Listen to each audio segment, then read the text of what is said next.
ಕೇಂದ್ರ ಬಜೆಟ್ 2026 ಇಂದು ಮೂರ್ತಿಯಾಗುತ್ತಿದೆ. ಕೇಂದ್ರ union budget 2026-27 ಅನ್ನು ಹಣಕಾಸು ಸಚಿವೆ ನಿರ್ಮಲಾ ಸೀತಾರಾಮನ್ ಇಂದು 1 ಫೆ 2026 ಸಂಸತ್ತಿನಲ್ಲಿ 11ಕ್ಕೆ ಮಂಡಿಸುತ್ತಿದ್ದಾರೆ. The Economic Times. ಇದು ಭಾನುವಾರದಂದು ಬಜೆಟ್ ಮಂಡನೆ ಆಗುತ್ತಿರುವ ಮೊದಲ ವರ್ಷ 75 ವರ್ಷಗಳ ಪರಂಪರೆಯನ್ನು ಮುರಿಯುತ್ತಿರುವ ವಿಶೇಷ ಘಟನೆಯಾಗಿದೆ.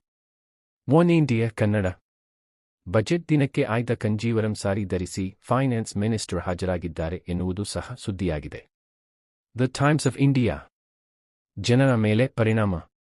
ಲೋಪಗ್ಯ ಗ್ಯಾಸಿನ ಸಿಲಿಂಡರ್ ದರಗಳು ಕೇಂದ್ರ ಬಜೆಟ್ಗೆ ಮುನ್ನವೇ ಏರಿಕೆ ಕಾಣುತ್ತಿವೆ, ಜನರಿಗೆ ಶಾಕ್ ಆಗುವ ಸಂಭವ. Zee news.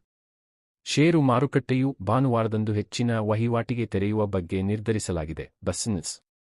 The Economic times Kannada. Budget ದಿನ ಹೂಡಿಕೆದಾರರು ವಿವಿಧ ವಲಯಗಳ ಷೇರುಗಳ ಮೇಲೆ ಗಮನ ಹೂಡುವ ನಿರೀಕ್ಷೆಯಿದೆ. The Economic times Kannada.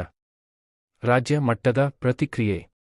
ಕರ್ನಾಟಕನ ಕೆಲವು ರಾಜ್ಯ ಮಂತ್ರಿಗಳು ಮತ್ತು ನಾಯಕರು ಬಜೆಟ್ ಬಗ್ಗೆ ಟೀಕೆ ಮತ್ತು ಆಕ್ಷೇಪಣೆ ಮಾಡಿದ್ದಾರೆ. ಬೃಹತ್ ಯೋಜನೆಗಳಿಗೆ ಅನುದಾನ ನೀಡಲಾಗದಿರುವ ಬಗ್ಗೆ ಆರೋಪಗಳು ಕೇಳಿಬರುತ್ತಿವೆ.